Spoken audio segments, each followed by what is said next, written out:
Okay. Okay.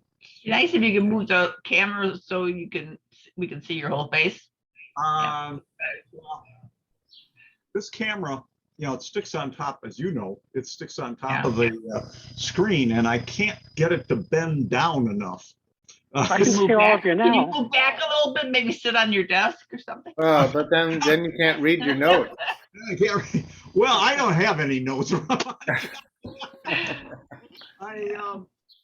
So that means there's probably going to be a lot of mistakes in whatever I say. I shouldn't have admitted that. Nobody will know. Nobody will know. Okay, well, I think we can get going. Let's see. So Monty, you're on as Immanuel Lutheran. This isn't going to disappear when No, it won't. Okay. It's just, Okay. Would you like me to rename myself? No, that's fine. Yeah, that's fine. Okay. Let's share screen.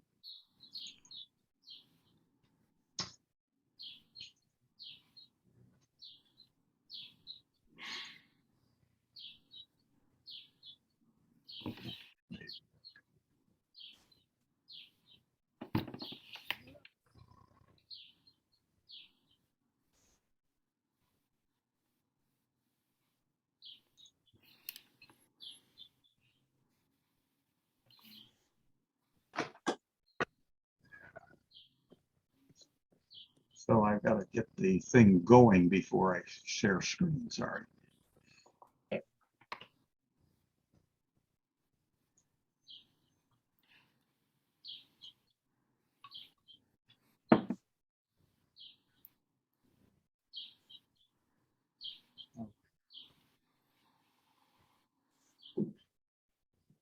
No.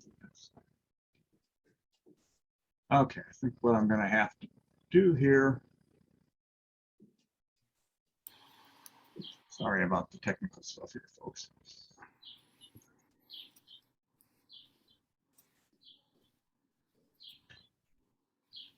Okay, so you should be able to see the screen now. It should say Giotto praising God in the Middle Ages. Everybody can see that? Yeah. Okay. Well, I'll tell you, last Sunday was Easter Sunday, and I opened up the Tribune, and as I was paging through the Tribune, I saw this picture. And this is a pretty amazing picture. It's you will see more of it. It's of the Arena Chapel in Padua, but it was in Rick Steves' article for that week, and he was talking about Padua, which is just a phenomenal city to visit. It's not the most famous by any means in Italy for these things, but this was a family chapel. And we'll see more of this later on, because this, as you might imagine, is paintings by Giotto. But so Rick Steves pointed out this is the first piece of modern as opposed to medieval art. That's a little debatable because it's sort of on the cusp of both. The work here makes one thing clear, he said, that Europe was breaking out of the Middle Ages and heading towards the Renaissance.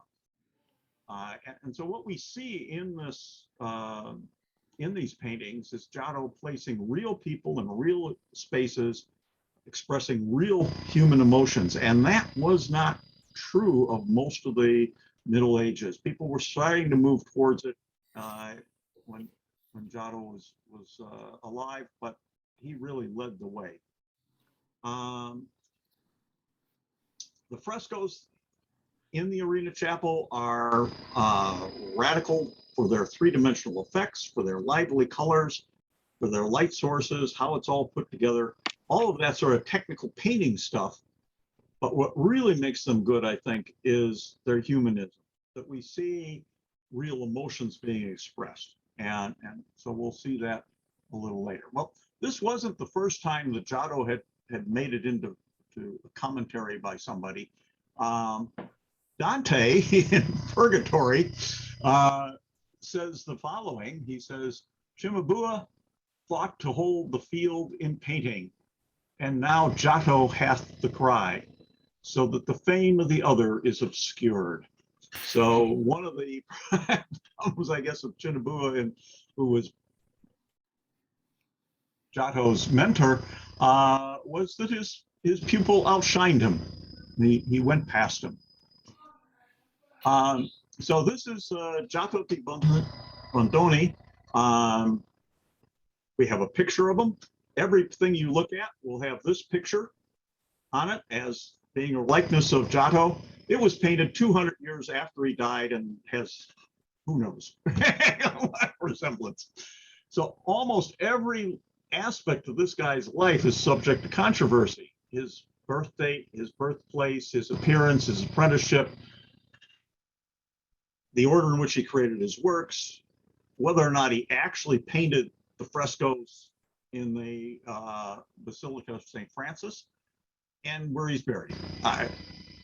One thing that does come across probably correctly is he looks fairly well-to-do here in this for folks at this time, and that wasn't true of many painters, but it was actually he got enough work that he did pretty well as painters go for that. So he was born in and near Florence in 1267. As you can see, he lived to 1337, so he's a long time, 70 years.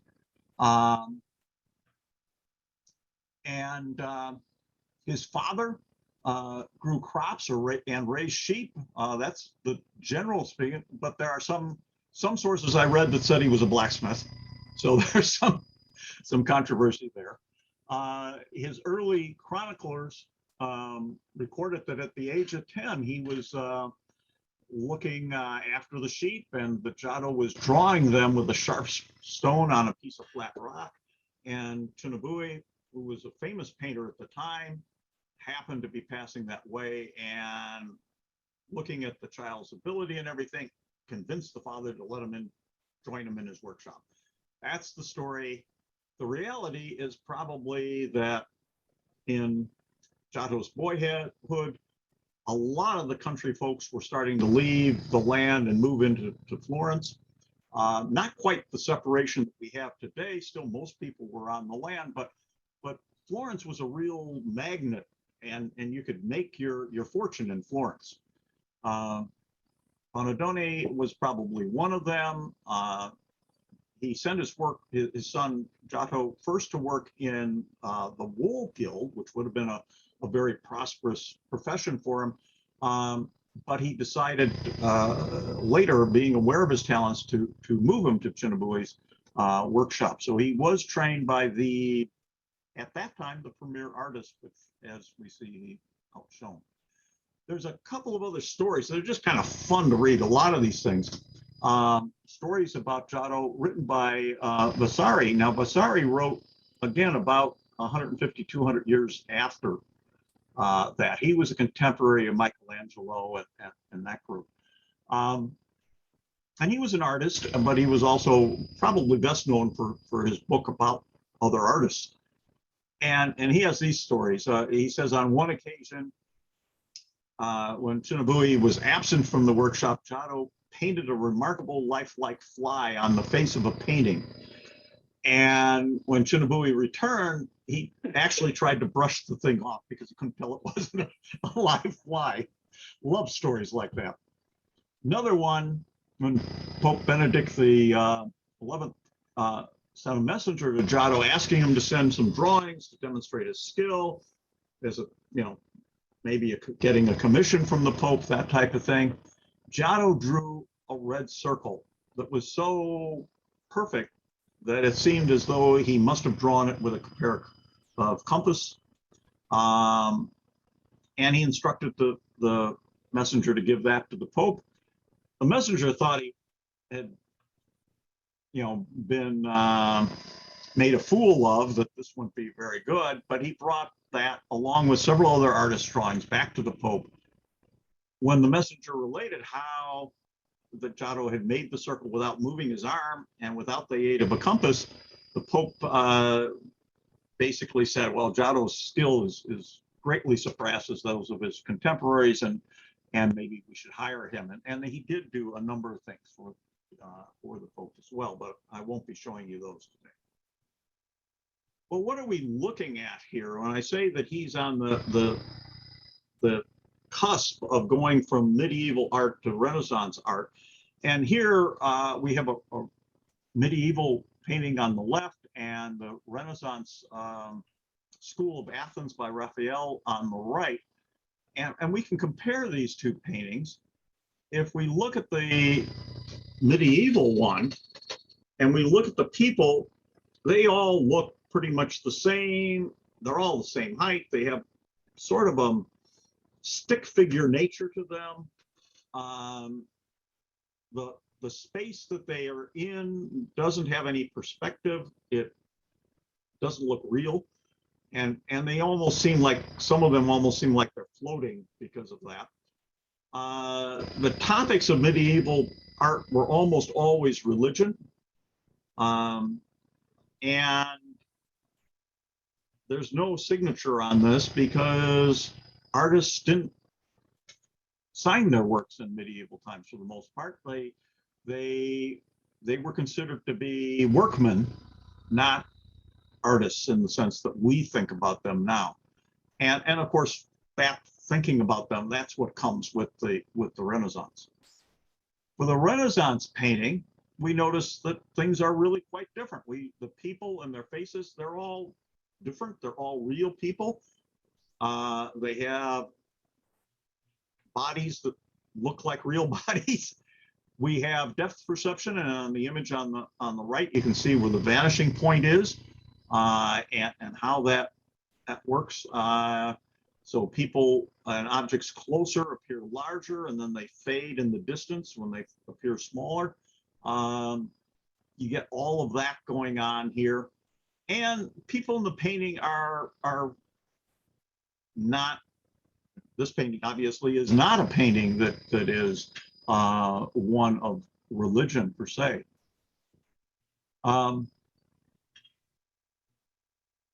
So what are some of the differences here? In the medieval art, we have mostly religion.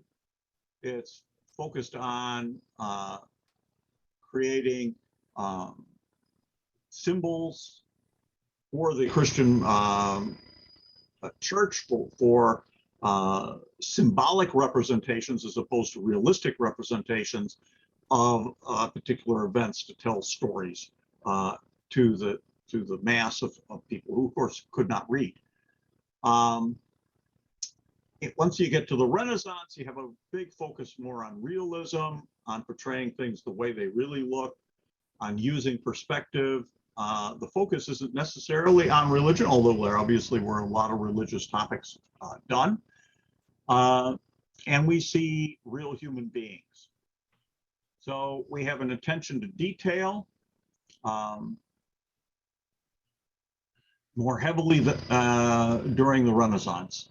And the times are different, of course, as well. Medieval times heavily focused on religion and work, whereas Renaissance, you had enough wealth starting to accumulate, at least amongst the rich, not who were commissioning works of art, but there was enough wealth there to consider other things other than just religion and work. And so we can focus on that. So I think, yeah. So here we have sort of the extremes. On the left, we have an altarpiece that is done about 1235, so late medieval time, and really has all of the sort of things that we were talking about. It's very stiff, that type of thing. And on the right, you have a portrait by Raphael, totally different. And so we're looking at the difference between these two paintings and what happened to get from the left to the right. Well, this is actually Giotto's very first commission. And now he had been working, of course, in Chinnabua's workshop for some time, and Chinnabua actually recommended him for this commission. It is a crucifix that is in the Dominican Church of Santa Maria Novella in Florence. And this is, just to give you some idea, the total height of this cross, I would say, would have been about 15, 16 feet. So about double life size. But I think more importantly, I've given you a close-up here of the head of Christ, and you can see the realism and the ability to tell the story in that face, in putting that word and the human emotion there. So that was early on. He also, in the years now, just be thought to be 1296 to 1304, maybe, not sure. Chinnabua had done some work on, this is the Basilica of St. Francis in Assisi. Chinnabua had done some work in here. Giotto came in to do a lot of the frescoes, particularly in the upper floor of this. This actually has like 3 floors and 3 different churches basically piled on top of one another. So this is the top one, the Basilica, and here are the paintings that most people think are Giotto, although there are some that say no, they're not. They're somebody else, who not sure. But these are the ones we're going to look at, and I'm just going to show you a couple of them to give you some idea of what these look like. Here is, of course, the very famous story of Francis preaching to the birds. And again, you can see very lifelike and realistic depiction of Francis, of this other person here, of the trees, of the birds. The whole thing comes together. It doesn't have a real point of perspective, but the rest of it's really there, you know, compared to the art that had gone before. And here we have Francis renouncing his earthly possessions. Here's Francis. There is an older picture in painting done by somebody else in the Basilica at Assisi, which was done significantly before this, and is thought to look like Francis, what Francis really looked like. He doesn't actually look much like this. So Giotto has idealized him in that sense. This is Giotto's father, who's sort of horrified that his son is giving up the wealth that he had in life, or could potentially have.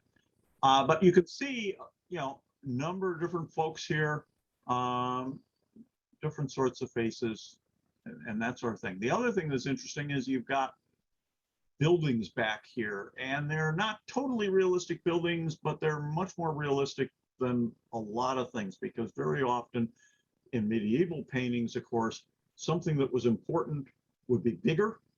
You know, take that nails home the message. Biggest person in the painting got to be the most important. Buildings often were smaller than people, you know, that sort of thing in medieval. This is the Arena Chapel in Padua. It's the Cappella Scrivani. I'm going to muck that name up, so I'll probably call it the Arena Chapel. And I'll tell you more about the chapel in a second, but it from about 1305 to maybe as late as 1310. This is the painting that Giotto did on the inside of that chapel. And we have sort of three rows, as you can see. Here's the top row. That top row has got lives of Joachim and Anne, Mary's parents, and Mary, Life of the Virgin. Then you have Life of Christ here in the middle, and down at the bottom, the Passion and Resurrection. And so it's really quite a stunning. Yeah. Okay. So what's supposed to happen? Something didn't show there. There we go. That's what I wanted. So originally, this chapel was built to be next to the Scrivoni palace that the family lived in.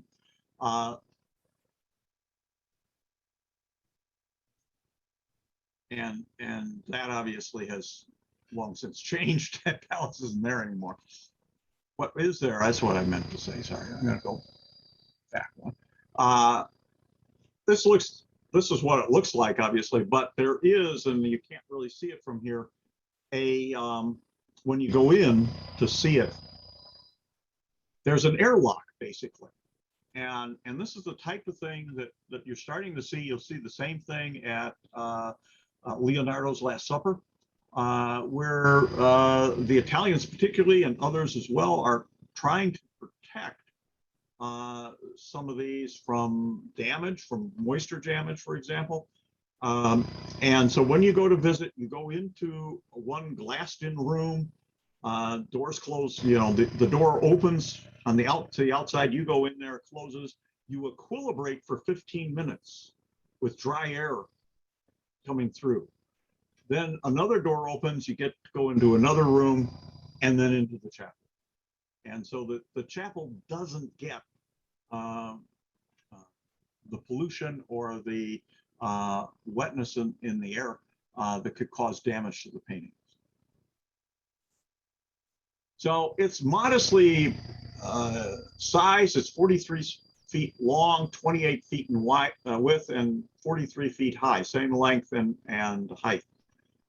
Real simple design. It's a single barrel vault done in red brick, as you could tell. The whole interior is, every piece of it is covered with Giotto's paintings. So as I mentioned, it depicts the story of Joachim and Anna, and then the Life of the Virgin, and then finally the Life of Christ. There are other paintings of prophets, the prophets are actually in the medallions in the ceiling, and the ceiling has this gorgeous blue with these things floating like stars in it. And the last thing you see when you leave, as you go out the entrance, is the Last Judgment. And it's just phenomenal. So so we can see how this shows his mastery of space too. I'm going to show particularly one panel, the Lamentation, Mourning of Christ, which was painted, we think, around 1304, just to give you some idea of what this looked like. And here we obviously have recognizable people. There's a clear theological message. Christ has died. This is Mary giving him her last chance to hug him, or be his mother in that sense. We have other people. Here is John the Evangelist back here, and notice the way his arms are sort of thrown out. That's the thing. Other people there. We'll take a look at some of these angels up here. I bet those are very interesting. But the other two people who really, I think, are kind of interesting, the ones we don't see. Back to, because they sort of give us, because they're viewing this closer up, but from the same perspective we are. And they put us in the presence here of this painting. So it's very striking painting. So what he was attempting to do is make obviously convincing human figures. He did that, certain action, not only visually, but psychologically true to life. And that is to say, if you think about this, Christ has died, they're mourning him. There's going to be a lot of emotion in here. And he's also trying to represent this in 3D, get a real space. He didn't totally do that because he didn't totally understand perspective as it was, say, 150 years later. Still, you know, this is a remarkable change compared to what came what came earlier. So this just shows a close-up of Mary embracing Jesus for the last time. To the contemporary Giotto's viewer, Giotto's pictures seem very true to life, that type of thing.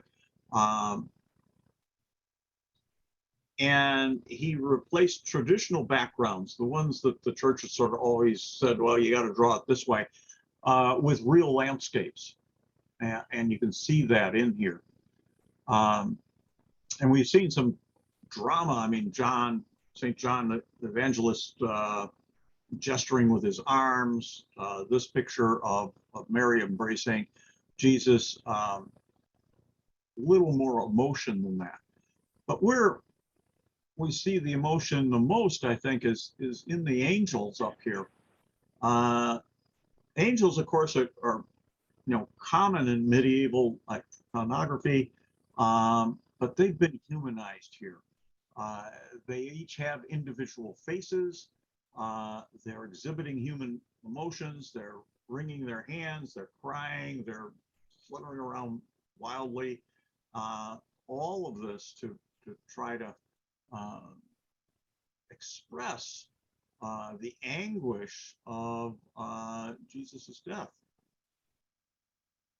So here you can see the very worried look on this angel's, even though the face is in focus, but the body is moving, giving you that emphasis of here's another one. I don't know what happened to that blank picture, but just showing the despair of this angel. Again, in his face, very different from previous painters. And finally, we have him literally tearing his clothing and in sorrow and the faces of these. So this really introduces a completely new style for representation with his paintings. He's overcome a lot of the medieval traditions with this work. And he starts to get spatial perspective. He starts to get, certainly does get, physicality of his figures, individuality in the figures, and all of this becomes then the foundations for Renaissance paintings, which build on that, add a better understanding of perspective, and really move us forward in that sense. Just to show the difference, here is a painting about 140 years earlier, but from a Byzantine artist, anonymous artist, of course, because back then they didn't get to sign their work. And you can compare, same topic, a lot of the same people here. We got Mary, we got John, you know, but not the same skill, not the same realism by any means. So, so Giotto was commissioned to paint the frescoes on this Arena Chapel. Can't remember. Did I tell you the Arena Chapel is called that because it's situated on a piece of land that was originally a Roman arena. Okay, that's where the name comes from. So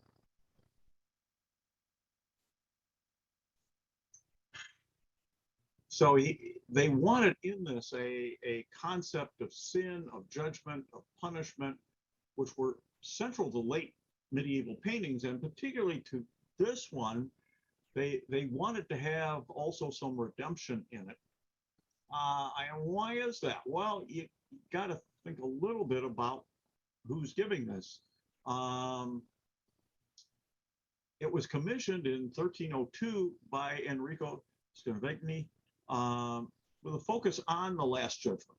Okay, and why did Enrico want that? Well, it was probably done to basically atone for his father, Reginaldo, who actually was made famous by verses by Dante in the Inferno, who accuses him of usury. And usury was a huge sin in the Middle Ages. And so he wanted to atone for that. He's going to make this beautiful chapel to help that. Enrico, of course, had continued in the family business, so to speak. And so his own soul was a worry for him as well, I think. And so that's why he's promoting this or paying for this wonderful chapel. And here we have the chapel being given to the saints, and here is Enrico in that painting. So we can see him, and that's a more lifelike painting. So the interior of this has, as I said, 3 layers. The top one is life of the Virgin and her parents. The middle one is the life of Christ, and the bottom one is basically the Passion and Resurrection. But you can see that there are designs and there are other people, kings and prophets being portrayed. We have portrayal down here at the bottom. There's a thing going around. There's some painted false granite there, but there's also images, and we have images along there of the 7 vices and the 7 virtues, and they're sort of paired up. I'll show you some of those in a second. We also have some other kings and prophets. So this is just one painting of that, Dream of Joachim. Again, illustrating a Bible story. Realistic people, realistic animals. Not quite the right size. Not very good on perspective for that. And here we have a wonderful depiction of Judas kissing Christ to betray him. And just the colors in it. And of course, these were done as frescoes and have been preserved very well by the fresco style. Crucifixion. And again, if we look at the angels, if we were to sort of blow them up, we would see a lot of emotions in here. See over here, the Mary's, again, in very, very much emotion. This is the picture then the end. This is the entrance, and this is the end with the Last Judgment. You can see the angels up at the top, Christ here. Folks on the left side of this are going to be saved, of course. The folks on the right side, in a very typical version of Satan, these folks are going to hell. And we'll see some of this in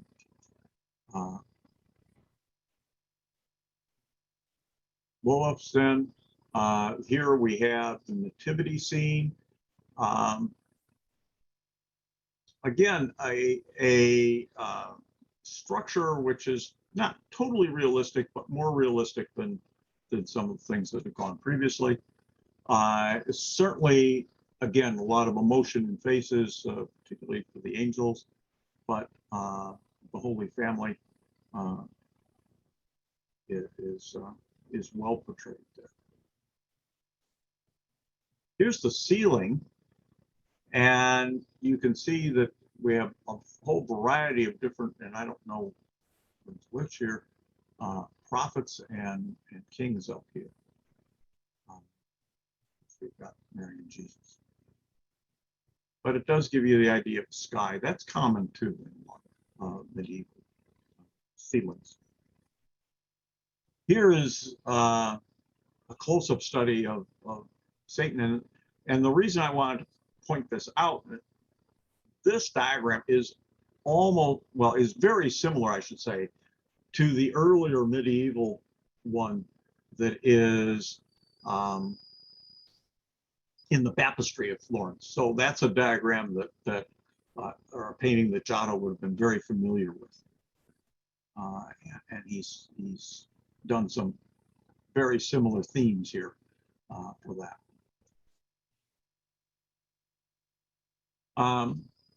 This is Gabriel Mary from the Annunciation. She's looking across this arch to see him. You can see her shading, and his gives them some volume. We also have these balconies that are protruding out that give you some idea that this has space around it, that this is not just sitting in a flat two-dimensional space.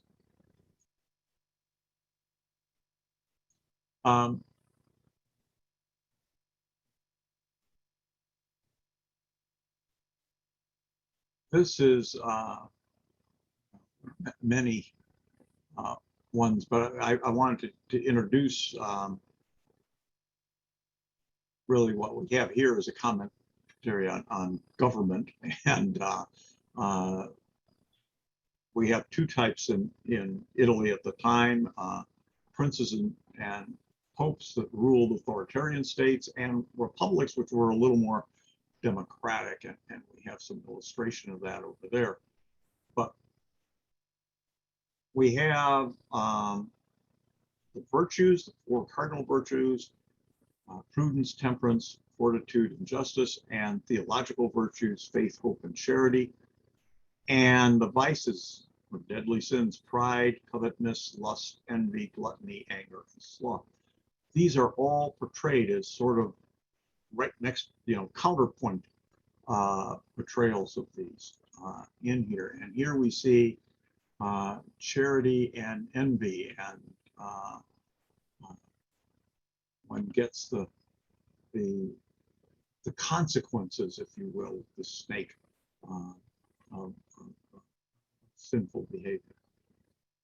And so these are spaced around the bottom of the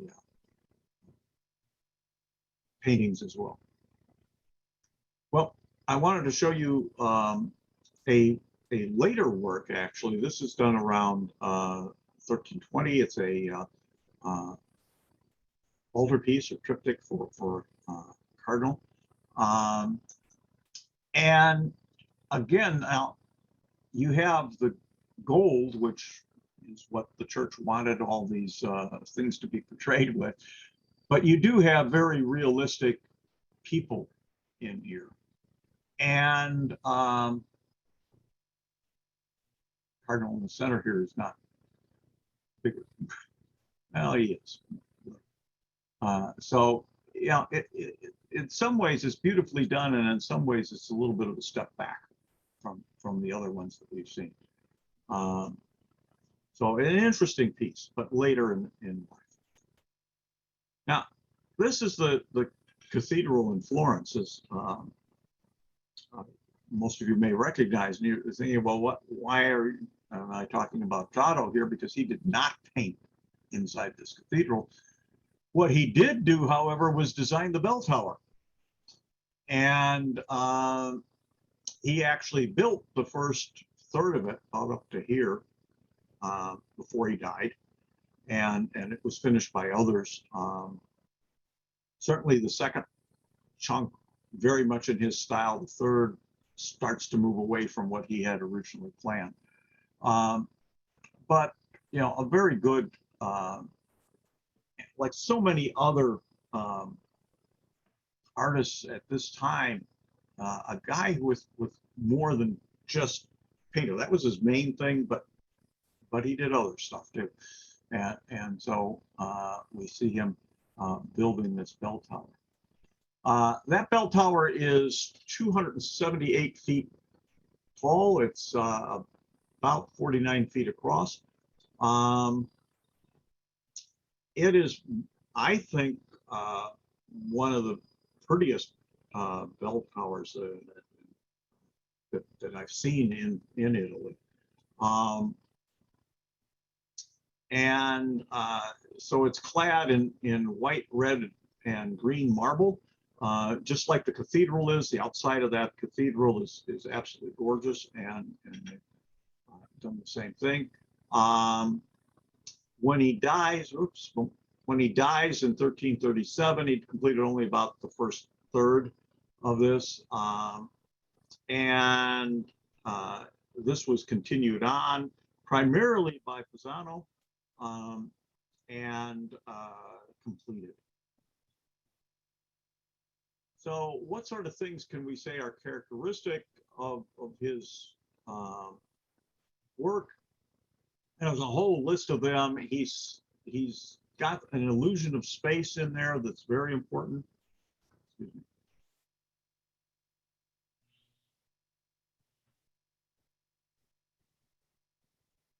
He has some rudimentary perspective in there, but not fully done well.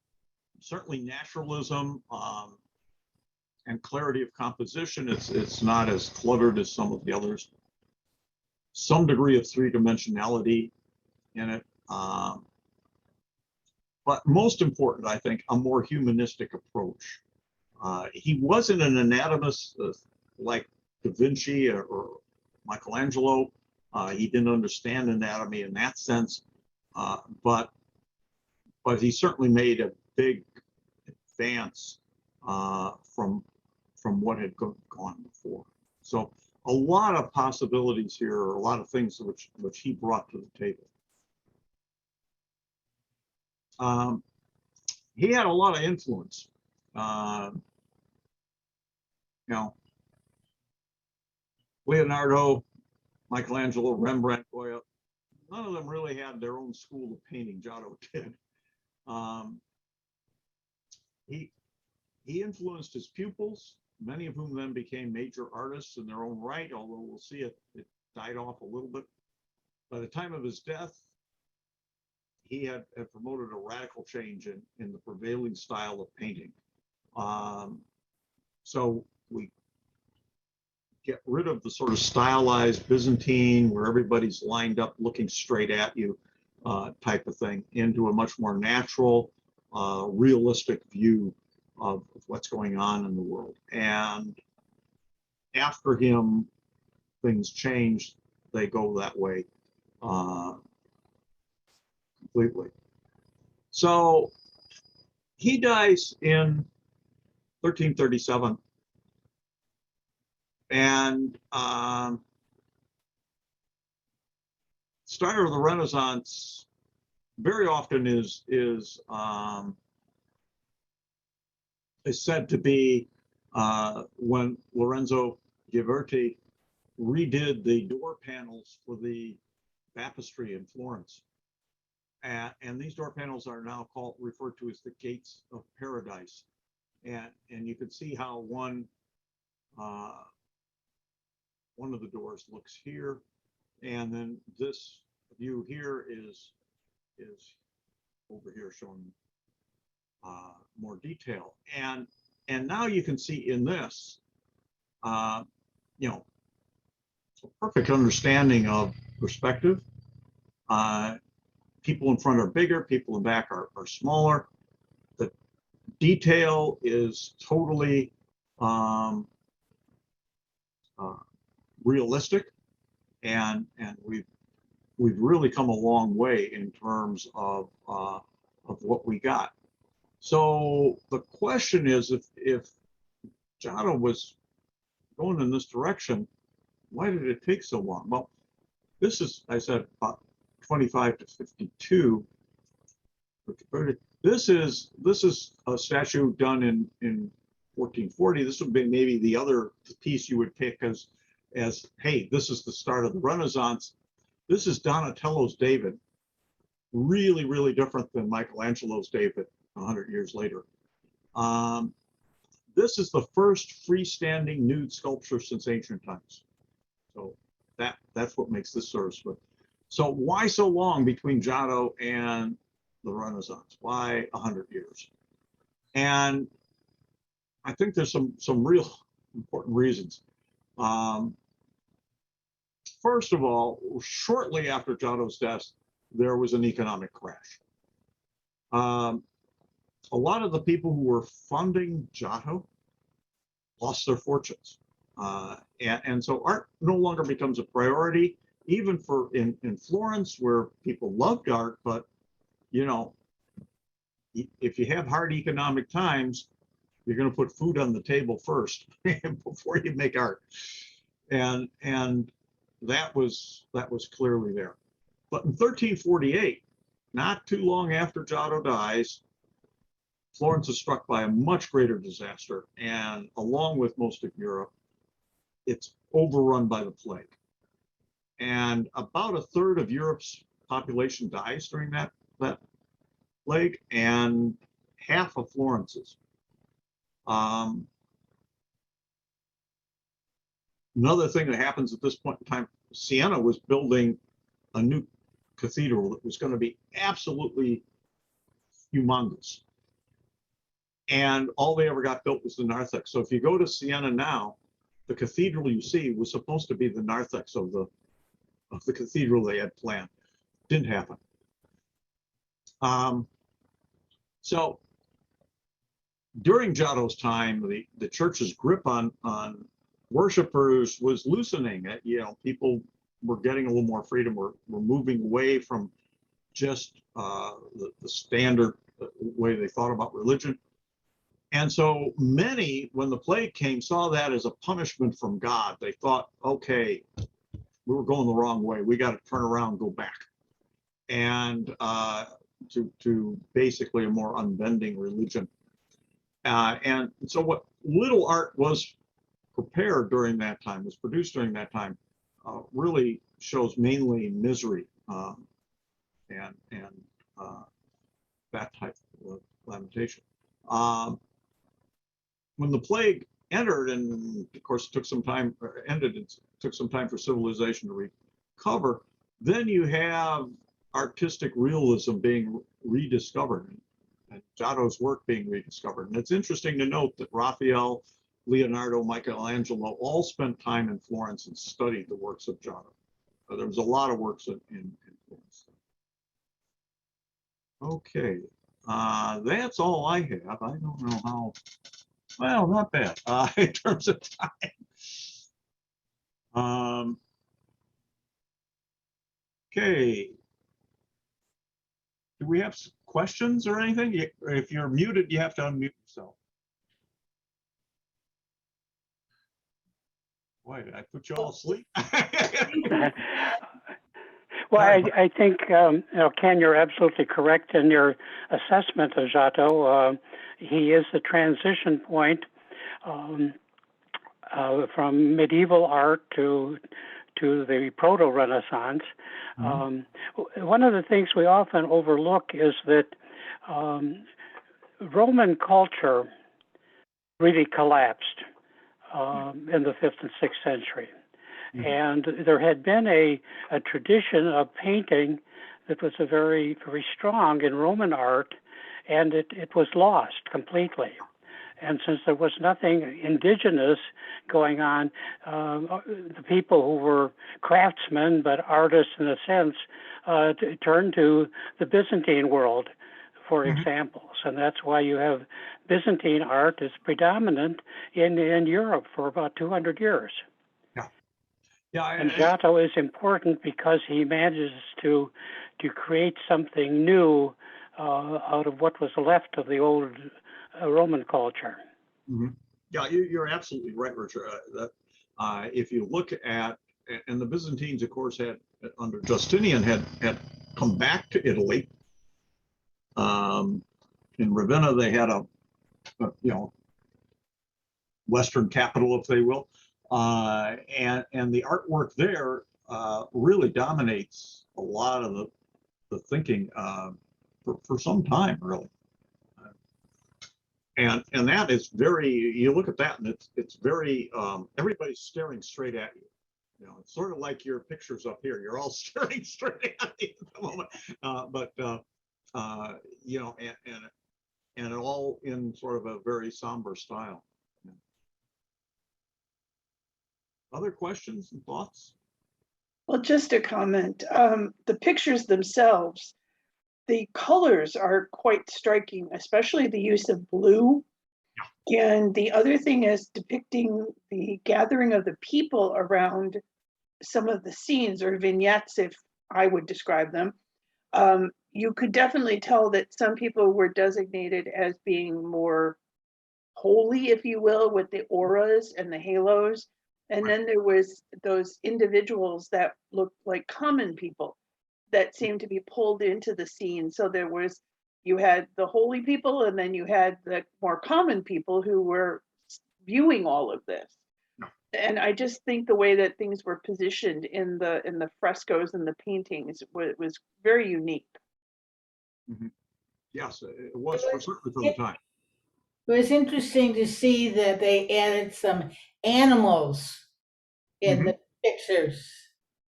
Any particular reason? Well, of course, some of those were, things dealing with the life of St. Francis, and it's right. Given his theology and his view of the world, it's hard because he, sort of thought animals were part of this, and Richard can probably say more about that than I can, but certainly his philosophy was it wouldn't be appropriate not to have animals in there when you're depicting him. I don't know. Would you agree with that, Richard? I'm sorry, Ken, I couldn't catch the last part of what you said. Well, Bart had asked why there were animals in some of these pictures and that type of thing. And I was saying that a lot of the pictures were, or a number of the pictures were from pictures of Francis of Assisi. And you really would expect animals in those pictures, given his theology. Yeah. Yeah, well, I think animals are also a very big part of medieval art. Though one must say, quite honestly, they didn't do it very well. So badly, in fact, that you can't even tell what animals are being depicted. But there was a kind of a standard iconography of animals showing up in religious art. One other quick comment on perspective. The medievalists also, not the Byzantines as much as other medieval artists, tried to use perspective. And again, they didn't do it very well. It comes out looking kind of strange and almost, even in some of the greatest works, like some of the Bible illustrations, manuscripts. I have a question for you, though, Ken. Some of his great paintings, what medium did he use? Oh, for Giotto, most of his stuff was fresco. So you're talking about painting onto wet plaster.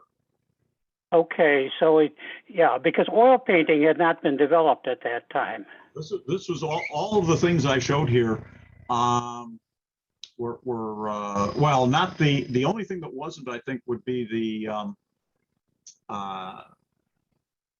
that triptych I showed later on, and that's almost looks anomalous to me because it's a step back, I think, from where he was, and it's about 15 years later than when he did the Arena Chapel.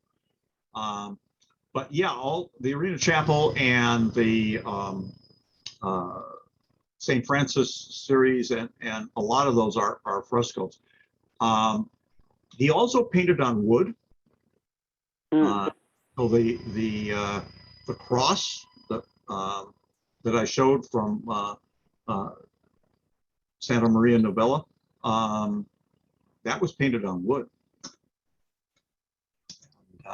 So I'm not sure what dyes he had, but Chenavua had. I mean, he spent a number of years in Chenavua's workshop, and he learned a lot about dyes and that type of thing from him. Yeah, there were several different mediums that were used to contain the dyes. I'm just not familiar with what he would have been using. Yeah. I could try to look up more on that, but I'm not really sure. Hey,